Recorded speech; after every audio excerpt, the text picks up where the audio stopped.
What's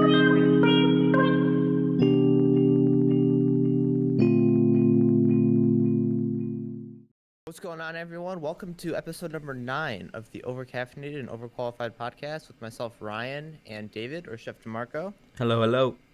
How we doing today, David? Oh, man, killing it today. Just woke up. Killing it for waking up late, eh? Mm-hmm. Well, I mean, nothing wrong with that, I suppose. Keep it rolling. Keep it rolling. Keep it moving. But yeah, it was a good morning. Had some coffee already. You probably did the same. Did you go for your usual actually. bike ride or something? Not yet. It's a little chilly for that. That's chilly. why I was trying to see where you were at, because it's a little. Gotta wait till post noon after it clears 60 degrees. A little sun out. Yeah, I don't have any like the athletic fit, like the athletic stuff, Right. clothing, so it's a little bit rough to go out there when it's cold. You need to get one of those, I think they're called pedaltons or something like that. It's like an indoor bicycle that has like a screen on it, and you like can do a bunch of cool shit on it. I know about I haven't heard of that, but the thing that I'm thinking about getting, it's like something you put like your bike in it, like the back part of it, and and it like spins basically or whatever. Right. And you can just you basically just ride your bike in place. Interesting. Stationary thing, and you use the bike, like whatever bike you have, so you're not buying like an actual like separate elliptical thing, which that kind of sounds like the thing that you said kind of sounds like. I don't know. It's like a TV that you can have it like play videos and like have you be in another country when you're pedaling. Like, you know what I mean? Mm-hmm. I don't know exactly how it works. That could be fun though. Yeah, well, I mean, there's stuff that you could do. I know someone who, when they have like an elliptical that they ride in the house, and then they just have like the TV in front of them, and they watch like a video or something on YouTube of like whatever, like you said, whatever country or whatever place you want to like be in or whatever, and it's like you're running or walking through that place, even though you're doing it right here. But it's like you said, it's the whole concept of the screen thing, and it's right there or whatever. That could be fun. Yeah, definitely a cool way to like see things, get out. Makes that's like the thing that stinks about it gonna get colder and then eventually like not be able to like ride. I think I'm gonna try to start jogging again, because that's easier when it's colder, because there's less like snowing in your face and stuff. But this like taking the aspect of like the whole reason why you want to like bike or jog and stuff, is kind of to get outside and in the fresh air, to the sun, like into that type of like atmosphere and environment.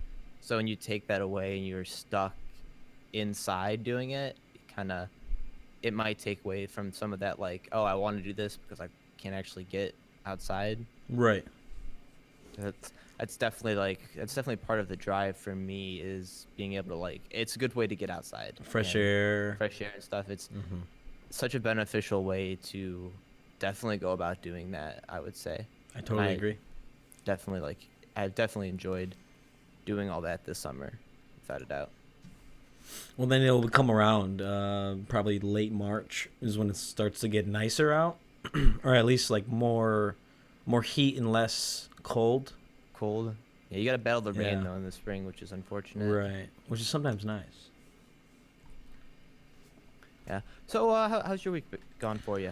Week's been good. Really busy at work. We had plated dinners on Wednesday. Thursday we had a party. Friday was a chill prep day. And then yesterday, which was Saturday, the 12th, we had 2 weddings, which, accumulated over 300 people. It was a good time. Usual stuff, though. Nothing crazy. To other people, it might seem crazy, but we handle it pretty well. We have a cool demeanor, so it goes really well. Smooth, The classic. Oh yes. Definitely like a good thing to be like a normal thing when it's like a lot, and you can like say it's like normal because it's like good. You keep the pace, and it's like that's a good pace. Oh yeah. So that's definitely like a cool thing. What about your week, man? Do anything fun? So no, just work, some schoolwork. Exactly. Days off during the week this week, so that was cool. It's cool in comparison because I had off like almost all of this week in a sense, like days in a row. Yeah. And next week I'm like working that many days in a row, so kind of interesting in that respect. But actually, world groups for World started this week for League of Legends. Yeah. So been watching that. Cloud9 plays next. Gotta rep the Cloud9. boys. Nice. Watch Liquid lose to they lost to someone. Crap, I don't remember who. They lost today. That Interesting. was kind of slightly unfortunate for NA. I'll have to take up that. We'll have to get an in-game analysis from Ryan. No, I suck at that. I just love the love the world's atmosphere and the pro scene for League of Legends. Right. A lot of fun. I love esports. Very nice. So we have something in common that we did this week, at least. I think this week. You might have saw it last week, but we both saw The Joker. Oh yeah. So maybe we can talk briefly about that, just to go over it and our thoughts and where is it going to go from here, kind of deal. Well, it definitely seemed like at the end of it that it was over. Like this, it said the end. Right. I definitely thought towards the end, before they like went into that like the asylum scene thing or the hospital scene, that it was totally. I felt like a complete sequel bait. Like, Oh it yes. felt like it. Spoiler they did alert, by the that. way. But then they did the hospital/asylum scene, and they literally said the end. So just from that, I'm assuming that it might be a one-time film. Well, what I thought was it was a perfect, because you obviously see Batman as a kid, and you go through that whole part where his family dies and the pearls. I mean, if you read any of the comics or played any of the games, I mean, that's exactly how it starts. Is the Joker becomes, and then, and it's weird because the whole like family struggle, like I don't think they're related. Obviously, you find out in the movie that they're not, and his mom's just a lunatic. You know what I mean? Yeah. And he thinks that for some reason the actor is a son of Bruce Wayne's father, but it's a really weird scenario. But I love how they ended it, because basically it goes into the next movie. Like, he escapes from the asylum, his people, the Jokers, like this, his following or whatever with all the masks, they break him out, and then he starts a ruckus again. You know what I mean? And that's basically how the games and the comics, and it's crazy. I didn't see that going into it. I thought it was gonna be like a right into the Joker, like it was a Dark Knight thing. You know how the Joker's already Oh no, become, it was definitely gonna be like a new take on like the origin story of him. right, and then Like the whole thing, how like you said, how they made him think he was related to Bruce Wayne, but then obviously he wasn't. But just like all that kind of stuff was all like new and a different take on the origin, and just to explain like how he was as like a person, like kind of like unstable and stuff, and then how keep being repetitively beaten down and stuff. Like eventually it was like a click and a snap thing, and like all of like those like flashbacks / like dream things that happened that they show you that happened but then obviously didn't happen. That was kind of an interesting like way to tell a story, but with some of them it was hard to know which ones were true and which ones weren't, because of the way like it was like sold and stuff. because he's a schizophrenic with no meds. Yeah. So it was kind of, some of them where it was interesting to wonder which ones were actually real and then which ones were fake. It was interesting, and then you kind of find out at the end what was real, through his mother's eyes, I guess you can kind of say, because it kind of goes back into his mother's history when he's reading the in the stairwell. He's reading the doctor's forms or something like that, like all the But did you see the Harley Quinn movie coming out soon? Probably in a month from Birds now. of Prey. I don't think that's gonna have any correlation to this movie. No, It doesn't I look like feel like it. this is definitely definitely on its own, in its own wheelhouse in a sense when it comes to like continuity, and just like they just something. Joaquin Phoenix knocked it out of the park with his acting, and Oh my gosh, with yes. the portrayal of the character and everything. That was amazing. He lost 40 pounds for that movie.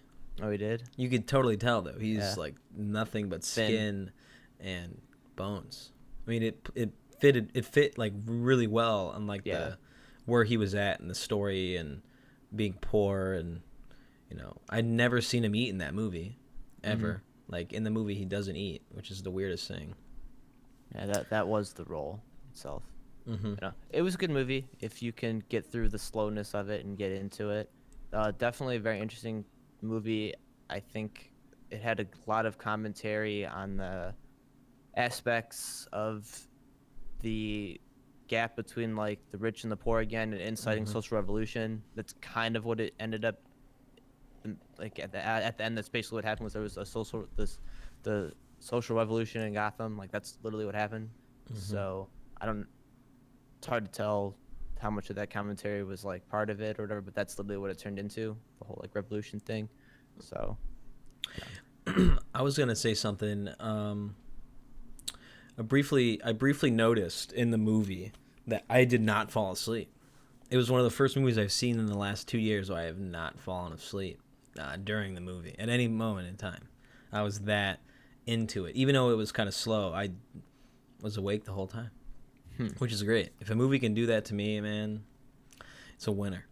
that's interesting. That's crazy how you can fall asleep in the movies. I don't Every think time. I've hardly ever fallen asleep while seeing a movie, especially ones that I want to see. But when I'm at home and watching movies, I'll fall asleep. But Right. I don't It's think I've very ever fallen weird. asleep while I'm at the movies itself. So kind of interesting. But that's weird that you can fall asleep during It is strange, theater man. and stuff. Yeah, it's interesting.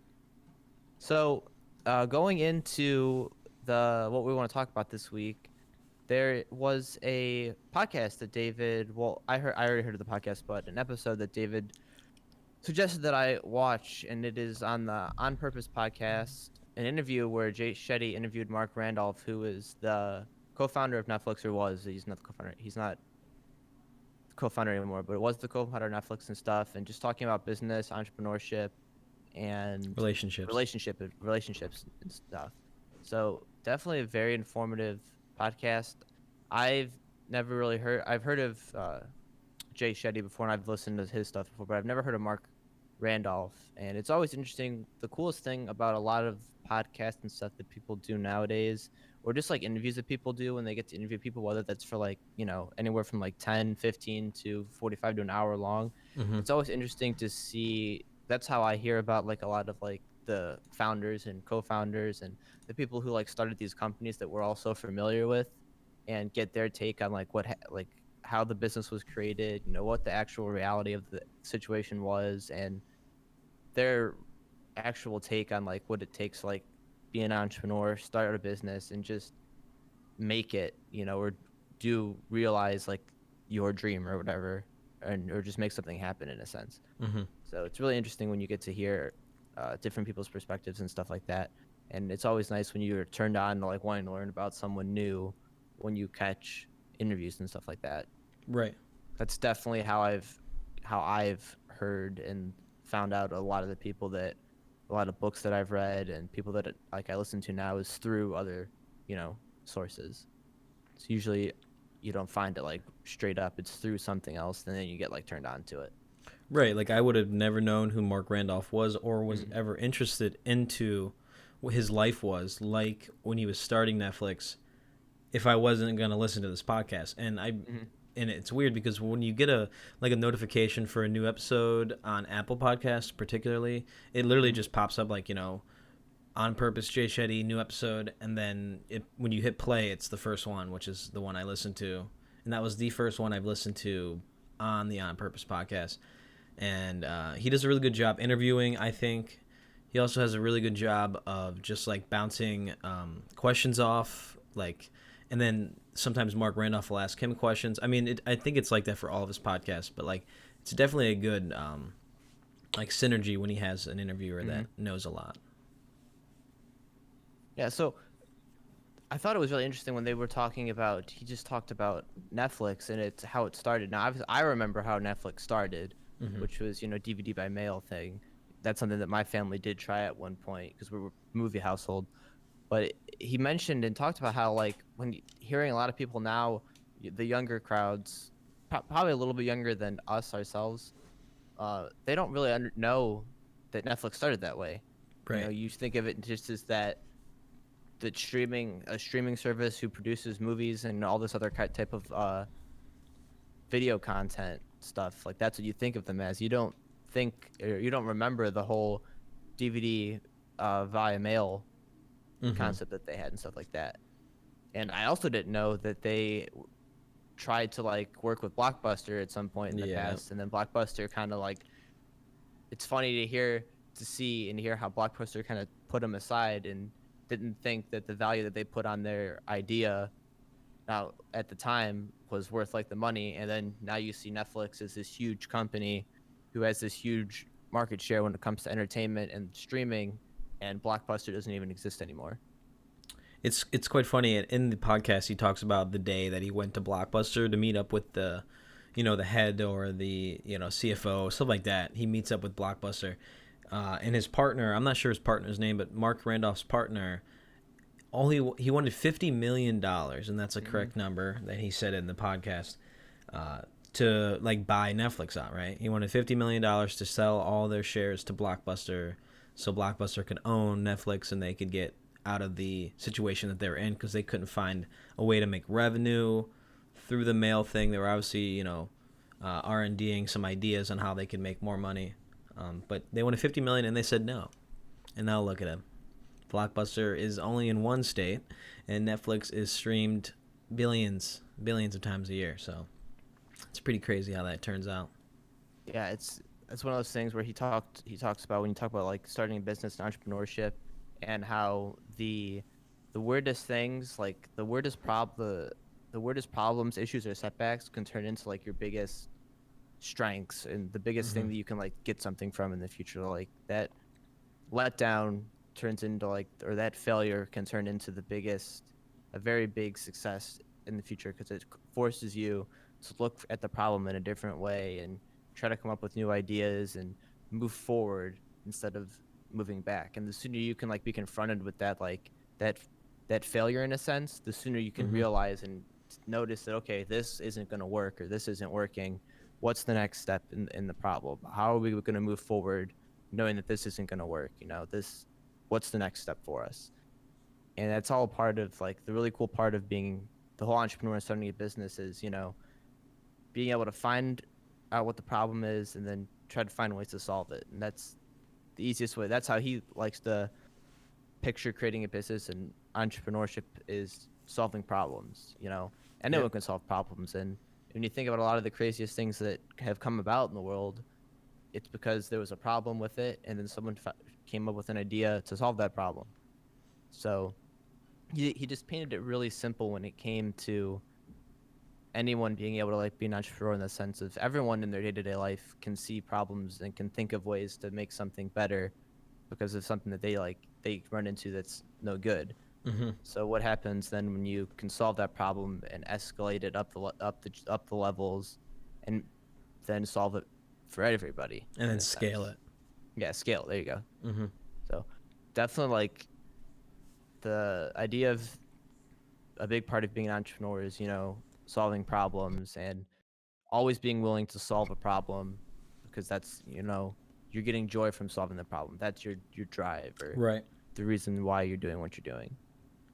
I found it funny. He talked a little bit about what Netflix was. They tried and they basically tested a bunch of different things when they had the word and the name Netflix. One that comes to mind to me is it was going to be a mail order shampoo for men, or like mail order bathroom supplies for men when he was first starting out. I don't know how many like tests he ran or how many different things he did. Yeah. But he mentioned a couple different things that Netflix was going to be beforehand, and then he finally was set on this, send a CD in mail to someone for a weekly price or daily price. I never did that. It really wasn't a thing, because movie galleries and like Blockbusters were a thing, and for some reason my parents made more sense to go get it from a store instead of like somehow get it mailed to you. Yeah, having it sent to you. Yeah, so I don't really have that like pleasure of knowing how that was, or how like exciting it was to get a red box in the mail. Maybe you can touch on it, but I remember going to like movie gallery or Blockbuster when I was a kid, and I would go to the video game section and just like salivate, you know what I mean? Because you're seeing all these games, and the saddest part of it is when you got a game and you got home and started playing it and just noticed how bad it was, or you didn't like it, and then you just like cried to your mom, you know what I mean? So you're just like, I want to take it back, and then like you have it for a week, so you're like, Mm-hmm. my weekend is ruined. You So know you're what I stuck mean? with it. Yeah. So, I don't know. Maybe you can touch on the pleasure that you would get from a movie coming in the mail. I don't know. I remember going to like the blockbusters and stuff like you said too, and like picking Hmm. stuff out, and just always having like all those things there that at once. And Yeah. then when it came to like the movies thing, it was still cool. I don't really remember it because it was just something like we tried the idea of it because at the time when we did it, it's one of those things. The idea of like something like a mail order service, like anything, is regardless of where you live, you know, you have access then to everything, or Hmm. any, you know what I mean? So living somewhere and then you don't have like that DVD rental store 5 minutes away anymore, it makes more sense to try to get it sent to you, Right. so you don't, because it's not worth you. Nowhere is it convenient for you to go somewhere, so it's Hmm. usually to get it sent to you, and try it that way. So that was kind of the why it appealed to us because like I said, we were a movie family, so it was an easy way to still get stuff without having to travel crazy amounts of distances, just like rent something that you didn't even know if you're gonna like or whatever. Now, did the return cost, like, did the return price or whatever, the return, like, did you have to pay for that when you sent it I think back, I or think it was just I don't remember how it worked. was I it think it included was with just the like a flat. I price think it was or like a yeah. I something? think it was like because it. I feel like from what I remember, it kind of still operated like on the subscription thing. Like if you signed up Right. for like the month, you got however many like free or whatever, and then additional ones you probably had to pay for something like Mm-hmm. that. Mm-hmm. But I think it was like you sent it and then you just send it back and like they gave you the thing to send it back in or something like that. I'm trying to remember the name. When I see it in my head, it's an orange logo, and it was like this. It was for video games. GameFly, is that what it is? Does GameFly. that sound Okay, familiar? thank you. Okay, you basically just stole out of my head. GameFly was something that was very, I think, around the same time. It was Yeah, very probably. current, but it was just for video games, Hmm. and you basically just rent them and then send them back when they're Yeah. done. And nowadays, subscription based, you know, I guess game marketplaces are doing that right now. You Yeah. told me about how you Same have thing the with EA one. Yeah, same thing with entertainment. Like it shows you the shift in markets to where it was like there was like that the time from when it was stores, then we went to like mail order services, Mm-hmm, mm-hmm. and now it's all subscription based. And it's all Right. how that market like has just slowly shifted to, everyone used to want to go out to everything, and now everyone wants to stay in for everything. Right. It's very So it's weird. just really crazy to see that evolve. I remember seeing so many ads however many years ago for that GameFly thing, Oh and yes, it sounded like the hundreds. coolest thing. Like, oh, I could get this game, I could play it, and then I never have to touch it again. Because Right. as a gamer, definitely one of the things was back in the day when you played more games were story driven and stuff like that. Is you'd play the game, you'd beat it in a week, and then you had paid however many dollars for it, and you're never gonna play it again because you beat it. Right. Like, why I'm not gonna play it again. So It's weird because video games back then we were all focused on like the campaign slash, single player experience or maybe co-op, split screen, stuff like that. hmm Nowadays, all the video games are based around some sort of multiplayer or yeah, long it's a lot more term multiplayer based for investment. sure. And the new thing what they're doing with video games, obviously we all know, is Hmm. like a season pass. So it's basically a continuous progressive or progression for like cosmetics or like in-game currency, stuff like that. Almost Hmm. every game that comes out nowadays has some sort of pass that you can buy into that basically gives the developer and stuff like that more money. So it's kind of like a weird culture that we've slid into for video games. Yeah, it's like I said, it's all part of like things changing, and that model is not going to be around for all. Like, the season pass model is kind of already dying out because people Right. don't like the idea of having No. it's now becoming that thing is I'm paying $60 for this game, then I'm paying another $50 for more stuff.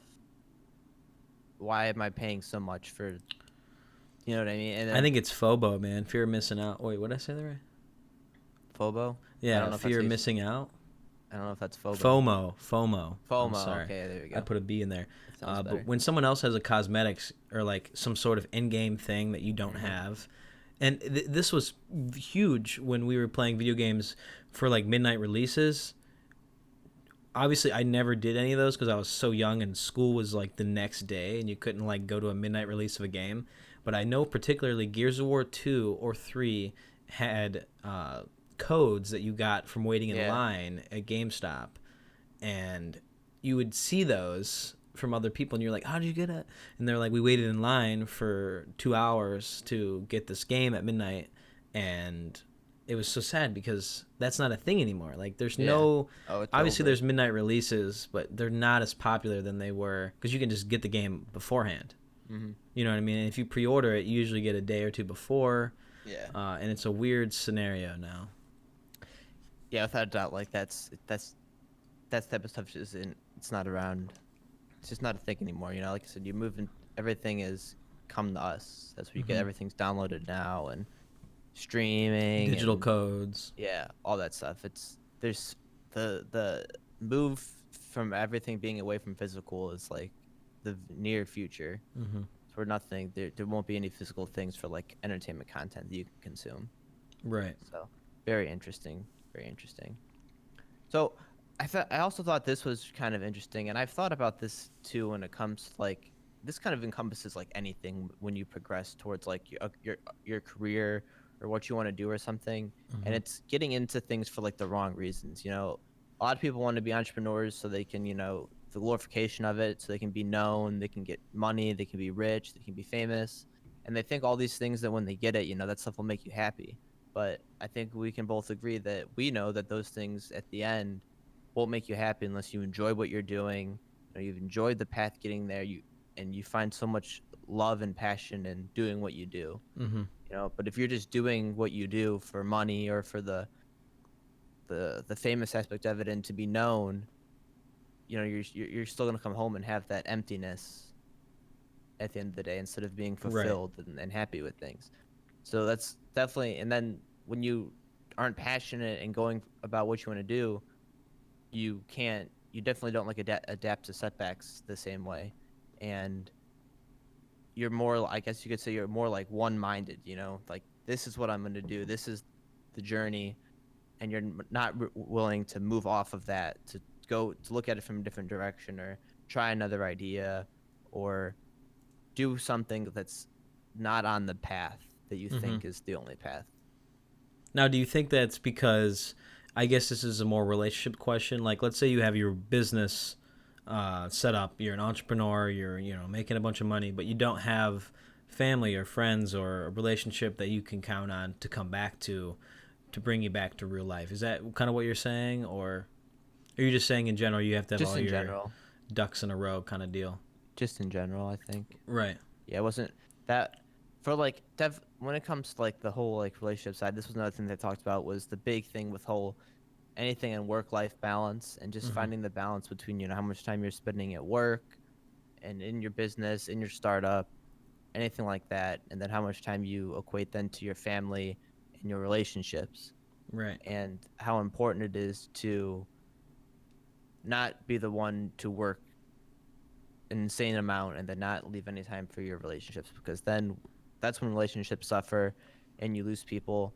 And you see, you know, the thing that they kind of related to just like an idea was, you know, not someone who's on their sixth business startup or idea or whatever, and they're also on their sixth wife at the same time because they don't have that balance there, you know. Right. And it's such a big thing. And the crazy thing too is I've from experience, it doesn't even have to be with being an entrepreneur starting your own company. It's everybody, you know, everybody when it comes to work life balance. It's a struggle in today's world because of like such high demands, you know, for your your career and your job and what you do, and then you always feel like you have to excel at that to excel, to progress, like to excel in your family, Hmm. to provide more and do more and stuff like that. But I don't know if you've ever heard this, but a lot of it, you know, a lot of the people that have like the most that have money and they have family and stuff like that, they don't say, you know, they all say that the money isn't what makes them happy and stuff. It's being able to spend time with their family now Right. because, you know, they've mastered this whole business thing, and now they can spend so much more time with their family and their kids and, you know, build those relationships, because those are the relationships, you know, that matter so much. It's Right. not, you know, the money and the business is nothing, you know, if you don't have a family and some people to share it with and, you know, to support you and be happy with you and all that kind of stuff. Yeah, and I could see that, because let's say you start up a business and you have great success, like Hmm. you're blessed with some sort of a success that you don't see every day, but then when you go home, you have no one to share it with. It's really just like you're accomplishing nothing besides Yeah. bankrolling a ton of money or having like some sort of business relationship that doesn't mean anything to you, because all you and the other person want out of it is some sort of monetary gain. It's not Hmm. like you're gaining like real relationship experience. You're not gaining like, It's not like you personal know, value. It's like a yeah. monetary value, like you said. hmm It's just a very interesting scenario, and I think when you think about it like that, I think less people. I mean, I don't think it's less people, but I think just if you think about it like that, less people would want to get into a business sense or like a business scenario where they're basically the boss of some sort of big corporation. Hmm. If you think about it like that, because you would want to basically have less stuff or less things to do as like an entrepreneur or just like a corporation leader, to keep that relationship and family and friends, have more time to go out, have more time to go do stuff with your friends. I would say it's that way. You want to have more time for your friends and family than you do your business, which sometimes is the wrong thing to do, because you could potentially start something huge and that could get really big if you miss out on that. Well, yeah. I mean, it's like I said, it's all about having the balance. Not putting Right. too much of one versus the other and stuff. And I mean, like, like that aspect of it was you're worrying too much time about family, then you're missing business opportunities. Mm-hmm. It's got to work hand in hand with each other, and you got to work to like create that balance. You know what I mean? Like, Right. it's like you doing what you do and stuff, and between hanging out and streaming and playing games with your friends, and then going to work and stuff and doing all that prep stuff, and then doing like a side, let's say a side lunch one day or whatever, Mm-hmm. and then that day, instead of hanging out with your girlfriend or going out to dinner on your night, you decide to stream instead. Like that's choosing the business over Right. then the balance between the relationship. You know what I mean? Like you still Mm-hmm. did two business things or whatever, more than enough for whatever, but you have that time set aside. So that set aside time needs to be that set aside time. I totally agree, and I think on my side, I mean, I could see it from my side, but obviously someone else looking into my life could think totally different. But I think I kind of have a good work-life balance Hmm. where I spend time doing things that I want to do, which technically is almost everything that I do now has some sort of gain to build brand awareness is the Yeah. word. Whether that's real life stuff, online stuff, the persona that I try to convey to people, working on a website, returning emails, stuff like that. I feel like that all is under the brand, like, you know what I mean? Hmm. But then also on the other side, I also like to have real conversations with people like we're doing now, um, you know, girlfriend, stuff like that. I like to talk to my boss a lot because he has some really good insight and wisdom on just like work life balance. I mean, he lives so close to work that it's almost like he's at work all day, every day, even when he's sleeping, because he Hmm. lives basically on site where we do all our stuff. But he has a really good insight on that. Like, he makes time to take his wife out, spend time with Yeah. his kids, Hmm. and he does a really good job. And I'm glad that I could, pick his brain a little bit, Yeah. ask him questions and stuff. Yeah, no, that's awesome. And like I said, that's something that he talked about too, the idea of making your life work with your job and stuff like Mm-hmm. that, and Mm-hmm. just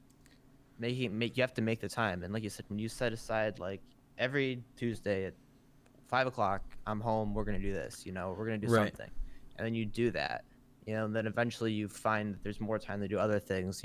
On different times around that, because utilizing time and stuff like that. And when you make it happen, it happens. I totally It's agree. that goes back to just the idea of even starting a business or trying to solve a problem is once you have what you want to go out and do, then you have to actually start. The next step is starting it, doing it, keep doing it, and then keep trying new things when things don't work.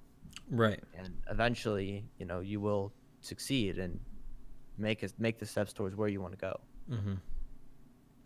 And So it's I find when you make that small like push to make time for things, whether it's business related or personal relations, mm-hmm. you feel like you're doing more. Like it doesn't feel like you're just doing it on autopilot, because a lot of times people just go to work and they come home, and there's no like effort into thinking about, okay, I'm gonna allot 4 hours today after work to work on other things, that are beyond myself, like have a conversation, make dinner, watch TV, watch a movie, go for a walk. I know on Tuesdays when I went to go see the Joker, and I didn't plan it out the day before. I literally was at work and I was like, let's go to the movies tonight, and that was it. But like that little extra effort will build that relationship up, where it's just like, okay, let's do this, let's do it together, and let's have a good time. And we went to the movies and we had fun. The movie was great. Yeah.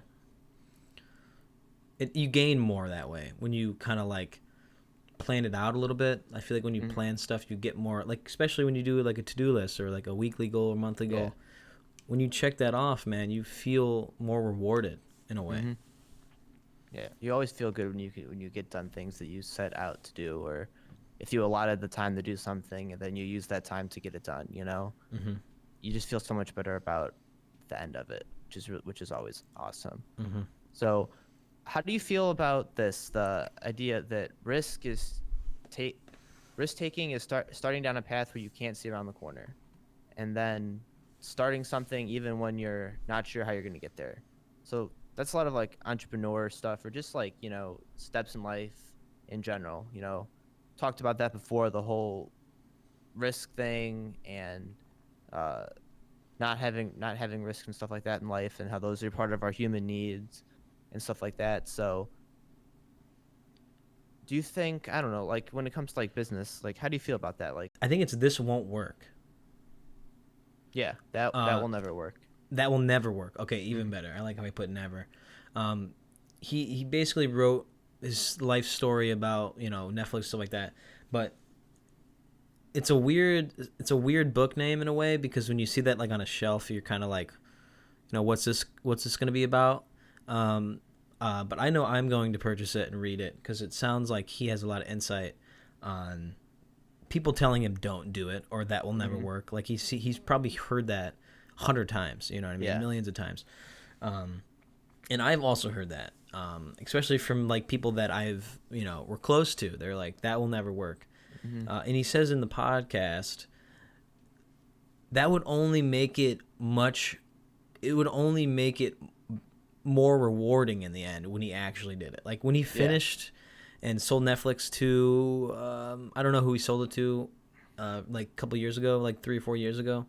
But when he sold it and, got that bag, the bankroll from it, all the people that said that will never work, just, like what do you do then? You know what I mean? Like you don't run and rub it in their face, but you get that gain. You get that like mindset of like, they told me it wouldn't work, and look at me now. You know what I mean? Yeah. So to answer your question, when I wanted to start like doing my own thing and setting up like website and stuff like that, especially for the podcast, we wanted to do it for probably 2 weeks before we actually did it. You know what I mean? I don't think anyone has told me that we can't do this, or we shouldn't do this. We just did it, right? Yeah. But let's say someone told us that we couldn't do it, or that will never work, or we're not going to get, likes or hits or whatever, anything really. It's just that much more rewarding when we do it, and we see the impressions and the feedback and stuff like that. So it's really cool. But for the business side, when you do something that people say you can't do, and then you're doing it, and you find enjoyment out of it, and they're not getting any enjoyment because they're seeing you succeed, it's amazing. And then when I can't see the end, it's almost like you can go anywhere.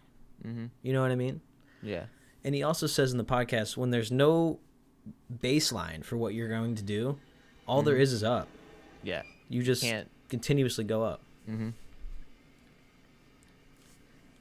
that's cool. And definitely the cool thing, like you said, about not having like that line that you're like, we talked about, like, not being focused on like that one path, like being able to like go wherever and pivot and shift is they said, when it comes to like whatever you're doing, if this isn't working, we'll try this, or if this is working, we'll keep doing this, but we're still going to try this, because we can't be too focused on this, because this might not be the end, or where we want to end up, just always being open to like trying new things and solving the problems and looking at it from different ways and creating other perspectives and stuff like that. And it's just so cool in the aspect of like just business or anything you do, you know.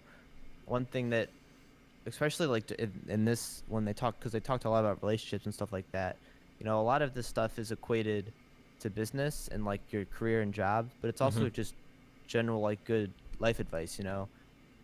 Starting a company is the same, it can be kind of the same thing as like going to school and getting your degree, or you know, your path through your job or something like that, you know, or what you want to do on the side, you know, just the idea of I'm not educated, so I'm going to get educated, or I'm not good at this, so what am I going to do to get better at this kind of thing, you know, Right. anything like that. Mm-hmm.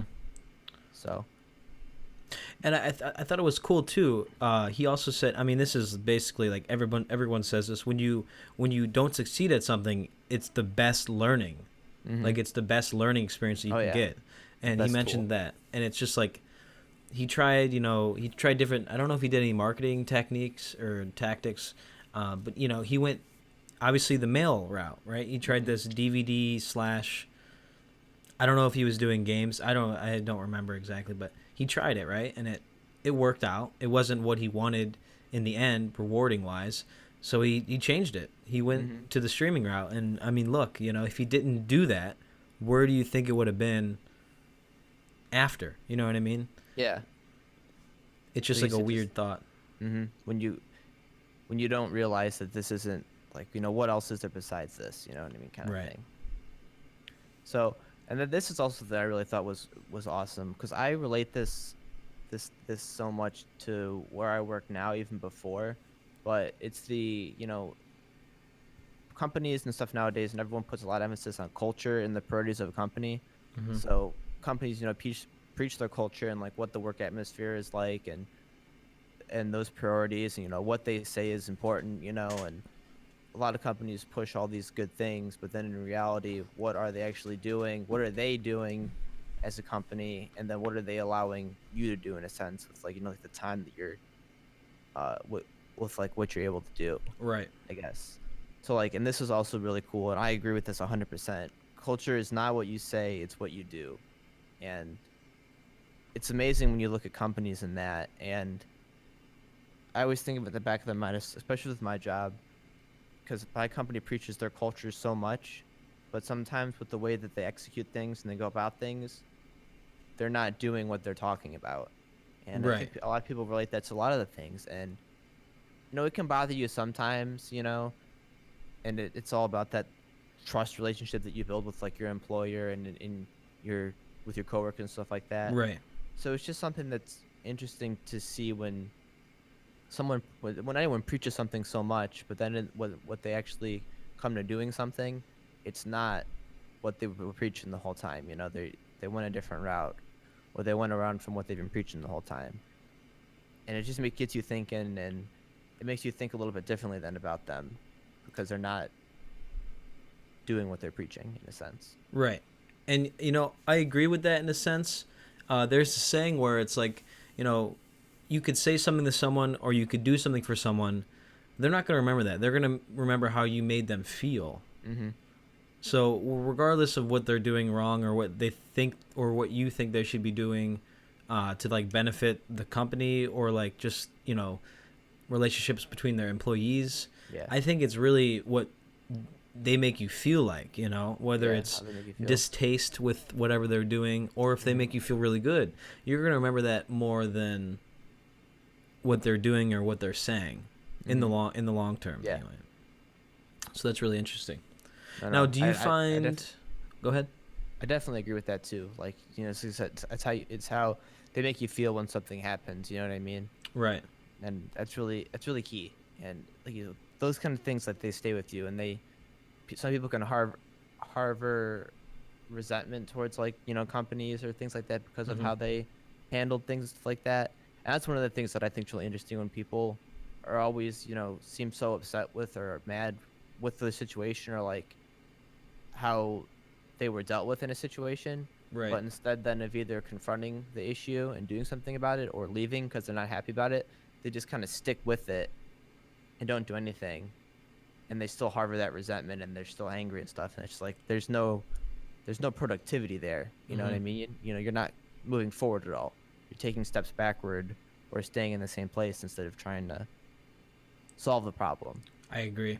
get to where you want to go. Now, do you think this is? I don't know if this is a good question, but let's say, is this like a around all the bases? Like, does everyone think that about your higher ups or manager team or whatever you can call them? I don't know how the hierarchy works in your work, but do you think that's like a general, census on all the employees? Like, I know we have a ton of friends that work there. Do they think that they say they're going to do something, but then they don't do it? So it's kind of like that, or what do you think? Or I is don't it know just your personal thoughts? it's definitely a mix. One thing that I know Right. for 100% fact with when it comes to my company in particular, when we talk about culture as a whole as a company, my company has a great culture and what they talk about is amazing. Mm-hmm.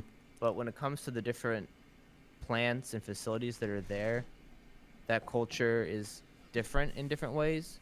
Okay. And I I this is 100%, and I think this 100% is our where I work is our culture is a lot different than almost a lot of the other parts of the company, just because of the people that are there and how our facility was acquired and stuff like that. So the culture is still good, but it's a lot different than what you hear in the other places. Okay. So it's different. It's cool and it's good, but it's different, and you can feel it. It's one of those things like culture and priorities of companies. You can feel, when you go around them and you work and you go to the different places, Mm-hmm. whether it's like headquarters or other facilities or buildings within the company, and you can feel like the different culture and priorities and how things are ran Right. because of how people feel, what they talk about, how they go about like their day to day and stuff like that, Mm-hmm. and you can get the feel of that when you're there. So I can kind of relate to you because I've worked in large scale restaurant corporations, or what they call groups, Mm-hmm. which is a more like, it's not corporate, but it is corporate. I mean, you have like an HR department, you have, a CFO, you have a CEO, you have, all this stuff. But they like to call them groups for some reason, restaurant Mm-hmm. groups. And particularly in Columbus, I'm gonna ballpark that area. Mm-hmm. But in Columbus, I worked for a company that was all about the employees, Yeah. and you know, their biggest thing was yes is the answer before you even ask the question. You know what I mean? Like, whatever it is, it's going to be yes. We'll make it happen, whether that is for their customers or guests and for the employees. And their culture was amazing. Like, I loved working for them and I loved the people, and you could just, the difference between attitudes from other places I've worked Mm-hmm. and them was bar none, man. Like, the stuff that they did for their employees was insane. Like, it was a great experience for me to go when I was going to school to learn that, and then to get that culture and to have that mindset moving forward in my life. And then up in Cleveland, I worked for another one, and I'm not slandering or anything like that. The restaurants I worked at were great. People were awesome, but their culture was a little different. You could tell. Mm-hmm. You can tell that there was a little bit of more edgy, like, culture, where it was kind of like, you're on your own kind of deal, which is Mm-hmm. isn't a good thing when you have like a restaurant group, Yeah, when you it's like a know, team environment. like hundreds of employees working for you. You know what I mean? So it's a little different, and I guess we can kind of relate on that. But at the same time, you see that, but it's almost like you feel that. You know what I Mm-hmm. mean? Yeah. Like, there's just like a general feeling that you get from people around you Mm-hmm. when the culture of a company or corporation or group is higher standard. You know what I mean? Mm-hmm. But yeah, it's a weird thing too, because when you're in those situations, you don't really realize it until you get out of the situation, and then you really miss, or you don't miss, the situation you were in previously. Mm-hmm. Yeah. It's definitely something interesting and important in a sense too, especially when it comes to like whether you have your own company, you want to create that type of environment, or when you're not and you're just in your career and you're picking somewhere where you want to work, it's so important that you can mesh and be on board with the environment that you're in, Mm-hmm. and not let that environment, if it's, bad, obviously bring you down, but then don't stay in it for too long, Right. and that's just like in any kind of work in general. One thing that so when we talk about the whole work-life balance thing and stuff, it's definitely something that I've been aware of forever, but until I went through the struggle of it and the failure of it, I didn't realize maybe like the importance or impact of it in a Mm-hmm. sense Mm-hmm. Mm-hmm. by failing at it and really like dropping the ball on it.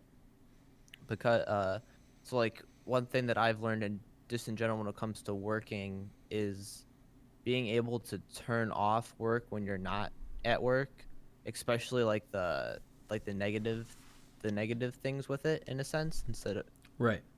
So like you go to work, you're doing a lot, you have a lot on your plate, you get stressed out, it was a rough day, and you come home or whatever, or you're out of work finally, and you're still upset and down because of how crappy the day was, so it just tanked Right. your whole day or whatever.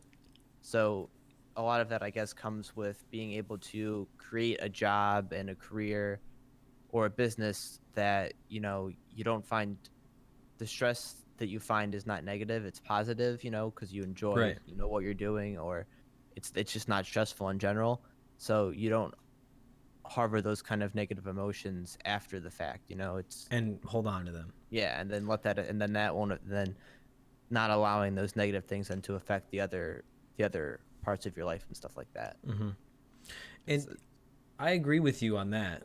But at the same time, do you think you can grow from that? Like, let's say you had a bad day at work.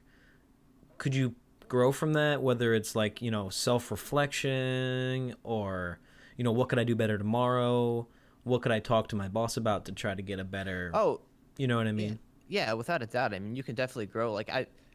So like in that sense, it's like, yeah, if you have one bad day that week or that month, like that's Mm-hmm. that's yeah, you definitely build from that.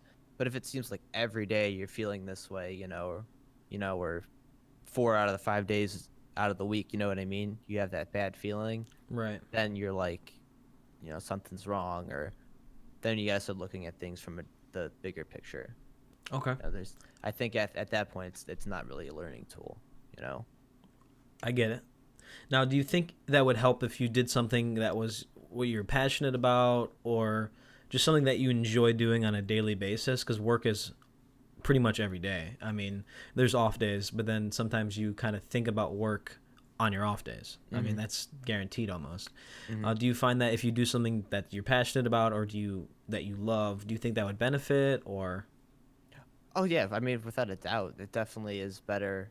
That's what I said, when you are able to do what you love and you're passionate about your job, you don't have that negative stress isn't negative anymore. It's more of like a positive thing because you're taking things from it and you're growing from it and you're more welcome to it. It's not something that's bringing you down as much because you're Mm-hmm. enjoying the process and what you're doing and stuff like that. Now, do you also feel like that sometimes the coworkers or colleagues at work could also make that be a negative experience too for you? Yeah, I think it could be negative or positive. I know from Right. my experience, the reason why I kept up with a lot of it so long was because of the people that I worked with were great, and I enjoyed them. They Right. made that stressful environment less stressful Mm-hmm. in a sense like that, or worth dealing with. But at the I same totally time, agree. if that environment and those people are not good, they're just gonna make that situation 10 times worse and stuff like that. Exactly. And I like to think about when we both worked at Bob's. When we just it was there's obviously a ton of people at work, like in one facility. I mean that's across the board on all the restaurants, Hmm. but like we had obviously in a restaurant you have like front of the house, back of the house kind of deal. Yeah. And there's that weird tension that is just guaranteed in any scenario. You know what I mean?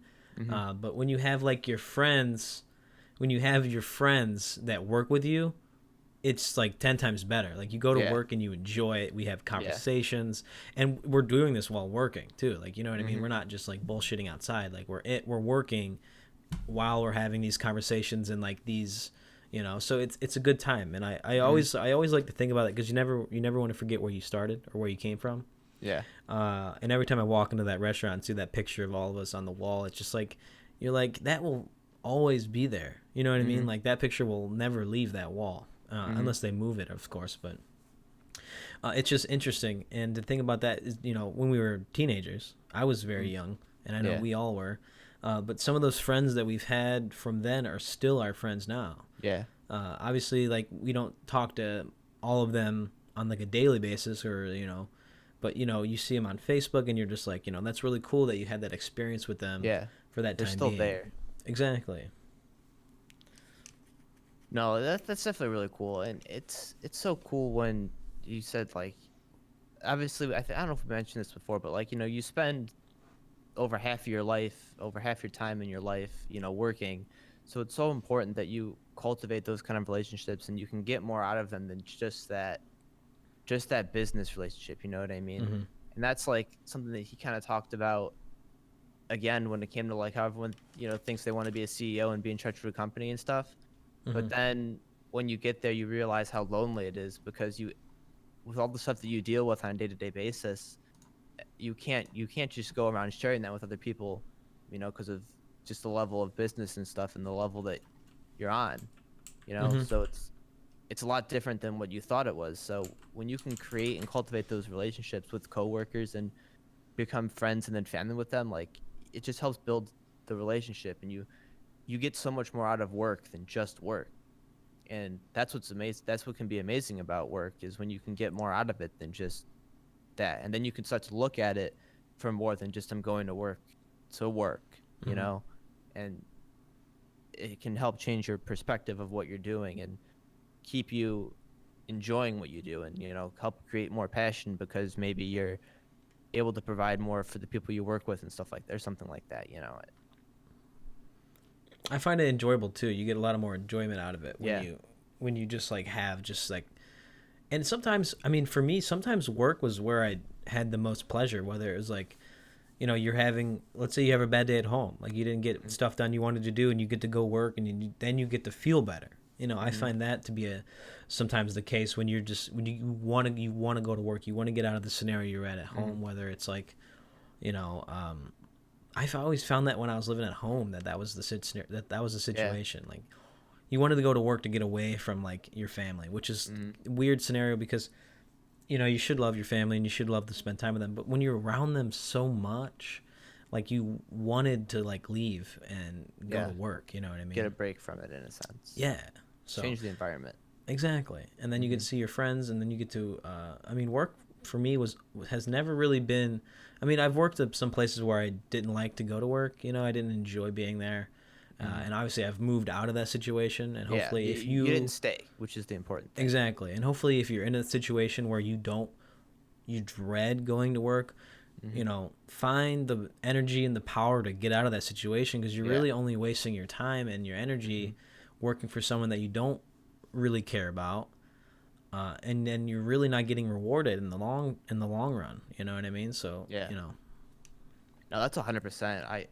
I know we've mentioned that before and stuff. It's just that's the weird thing too about when you talk when you're younger like us, and people are just getting out of school and they're getting into their careers, it's kind of hard to, in a sense, even like know if you don't like getting up every day to go to work, because at the beginning of any kind of job or career, you're always excited and you're happy and you want to. It's more of the mindset of I want to make this work instead of is this Mm-hmm. making me happy. I feel like if Mm-hmm. you start a new job, it's like I want to make this work, not am I happy making this work, Right. in a sense, in a way.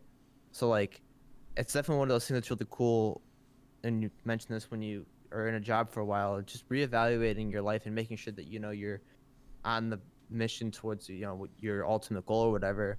And if you're waking up every day and you're not happy eventually in your job, that you want to get out of that. You want to find something that you can be happy with, Right. because just doing it more and more isn't going to make you happier. More money in that environment isn't going to make you happier, Right. kind of thing. And that's like the easiest way to like know if what you're doing is doing it for you, in a sense, is in a way of saying it is getting up every day and you want to go to work. You're not dreading waking up every day. Mm-hmm. You're looking forward to the day. And that's the best. In my opinion, that's just one of the best ways to check your life and to make sure that you're going somewhere and you're happy with what you're doing. Because if you're not happy with what you're doing, in my opinion, I don't think you're gonna want to get out of bed. You're gonna find No. ways to just lay there Mm-hmm. and not move. Call off, not go to Yeah. work, call in sick. Hmm. And we always talk about, if you like, well, we don't talk about this, but, obviously if you do more at work, you will get paid more. I mean, we've talked about that. And if you like your job, you'll do more at your job and you will get paid more. I mean, it's like a simple equation that is so easy to do. And, Yeah. more money is great. I mean, regardless of your situation, the new, or I guess the usual raise is like 3%, you know what I mean? But what's to say you don't get like more than that? You know what I mean? 3% is just like a normal raise, regardless of your wage. Yeah, minimum. Average. It's a good thing. But then when you get more than that, all your work paid off, and then you do it again, and you do it more, and you're giving your employer more reason to keep you. Job security. I mean, job security is huge. When you're in a job that has no security and you can get laid off tomorrow, it's probably very scary. I haven't been in a situation like that, but it's probably very scary that you're basically working towards your job security, which is like weird. You should be working towards more money, more responsibilities, and just overall, just better environment at work. Yeah, without a doubt. Like you just.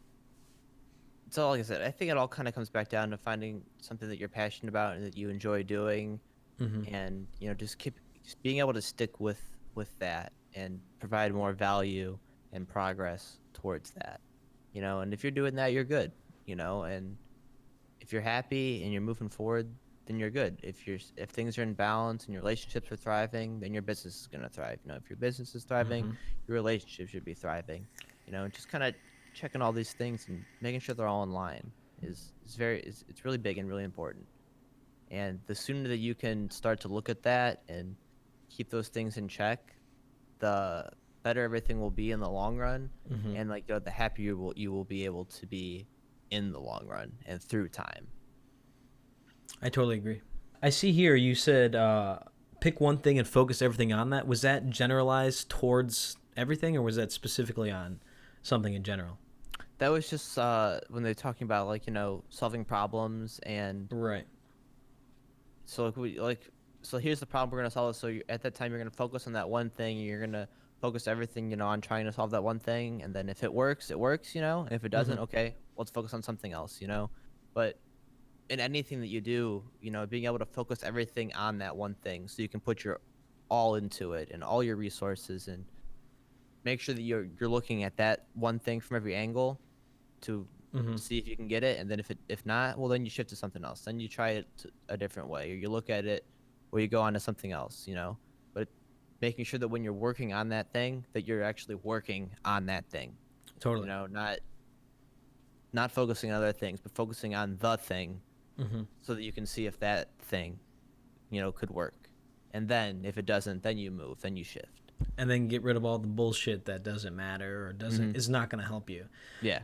And I swear that every time I listen to Joe Rogan's podcast, he always talks about this idea he has about bandwidth, quote unquote. When let's say you have 100 bandwidth, right?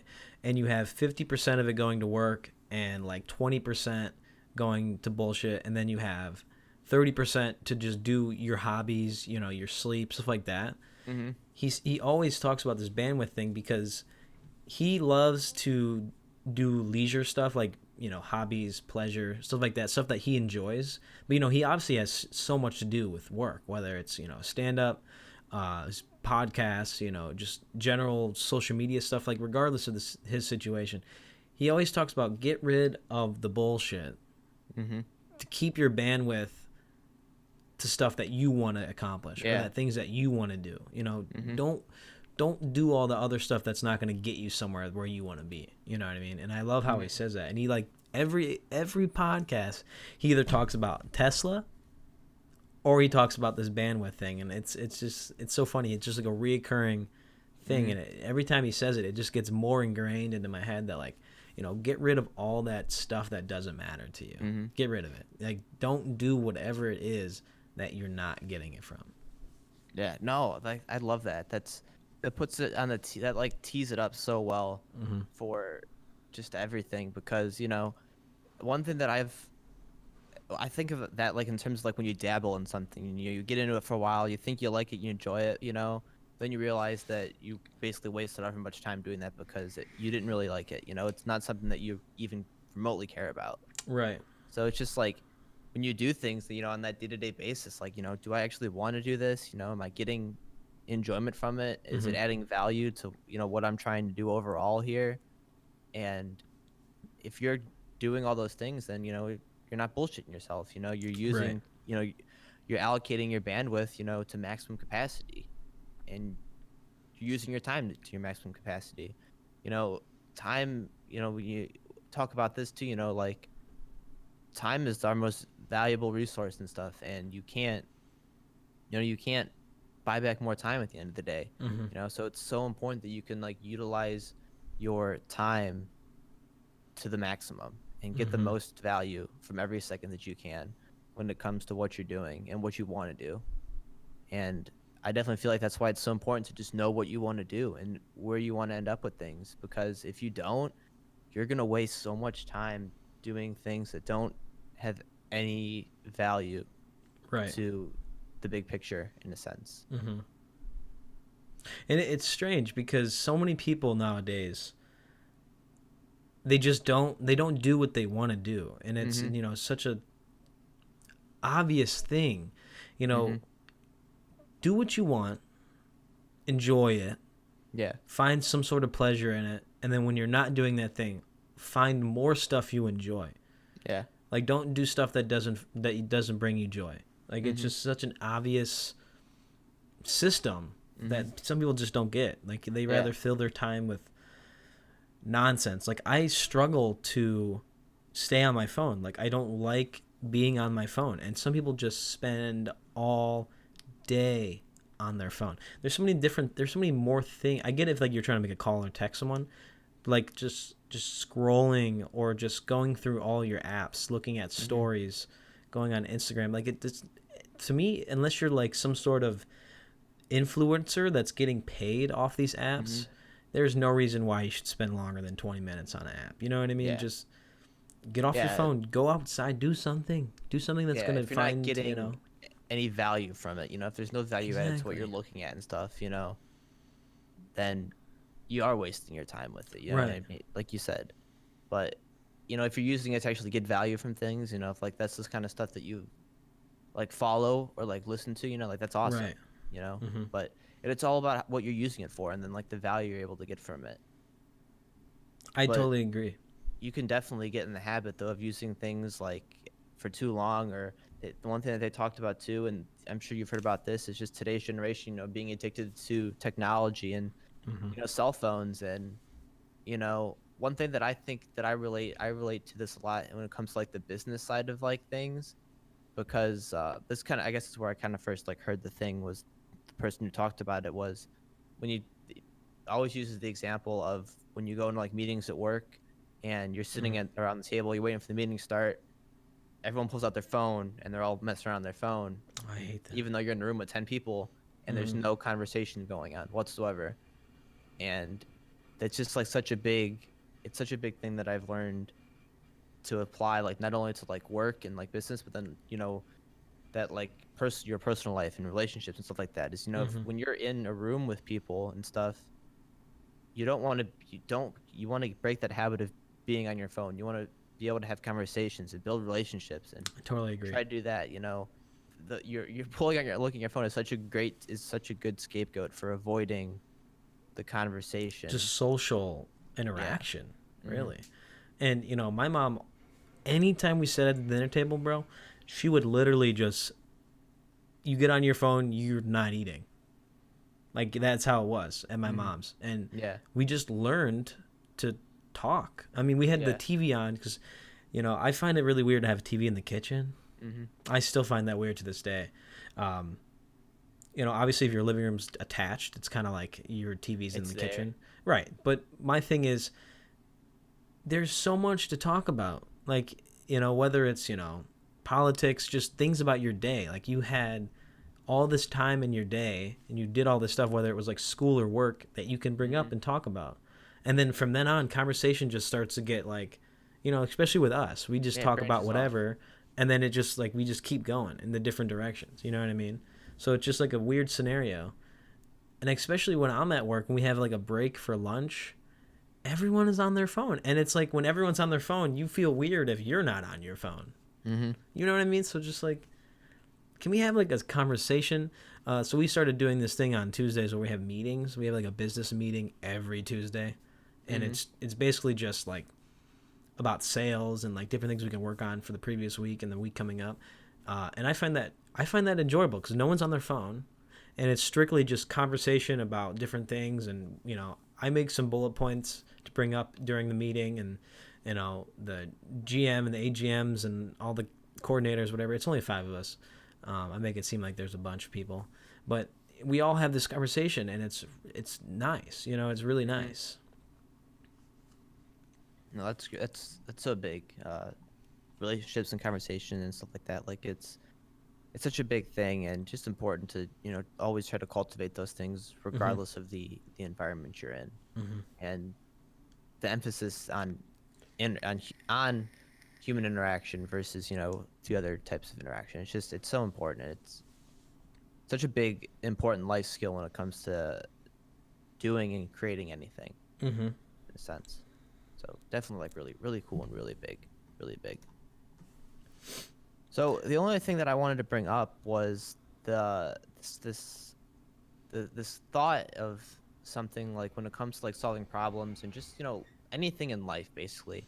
If something seems if something seems obvious, like so obvious and like oblique and just like so simple, then there's probably something you're missing with it.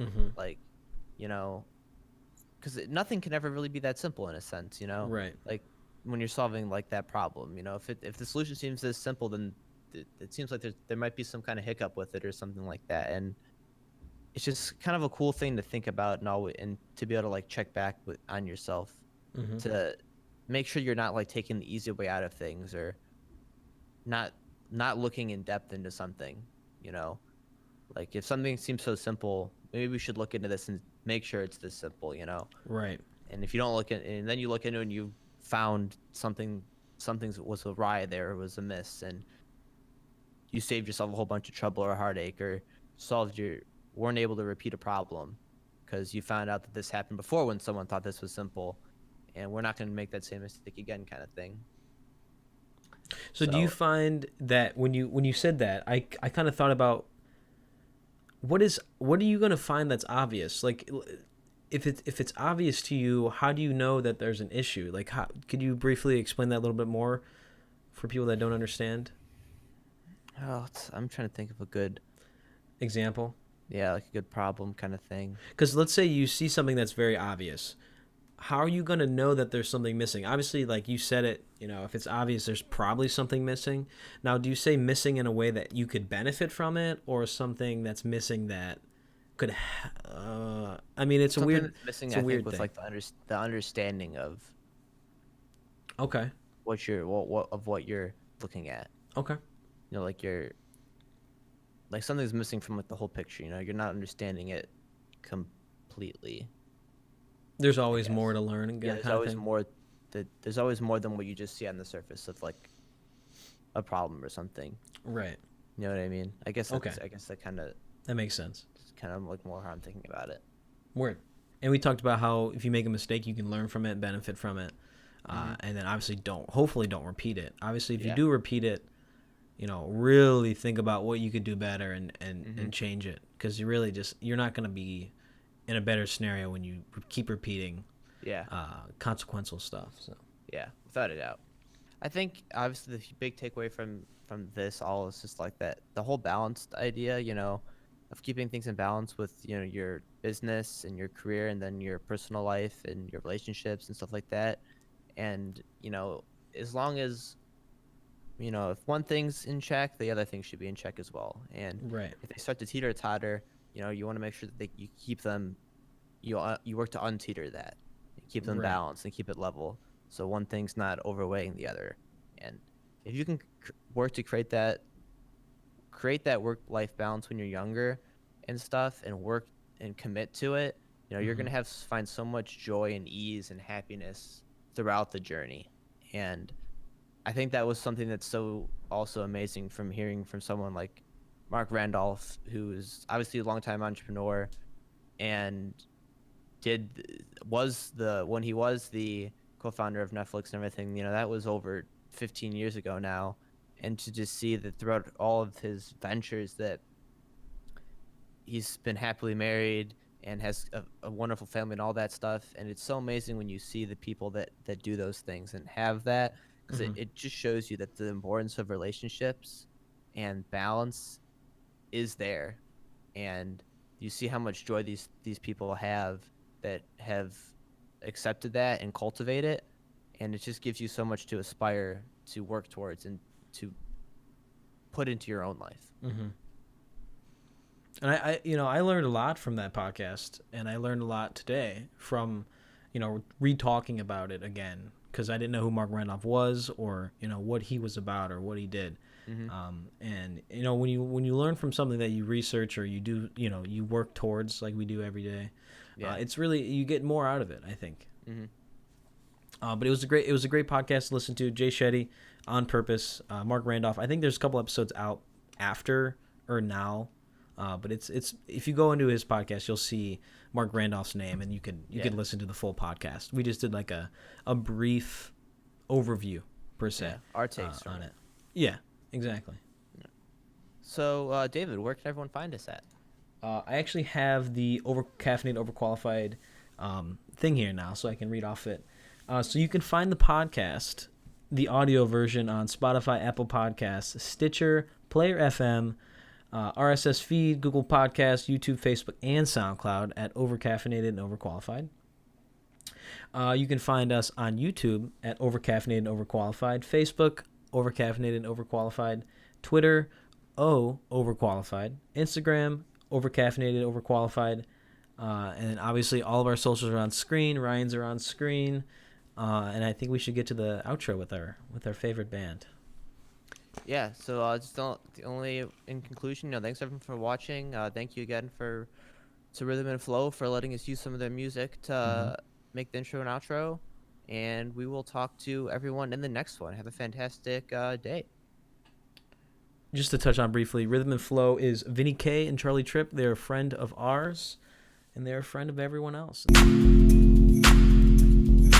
I can't help but feel I'm dreaming, I'm falling for you. I can't help but feel you're leaving me too. I can't help but feel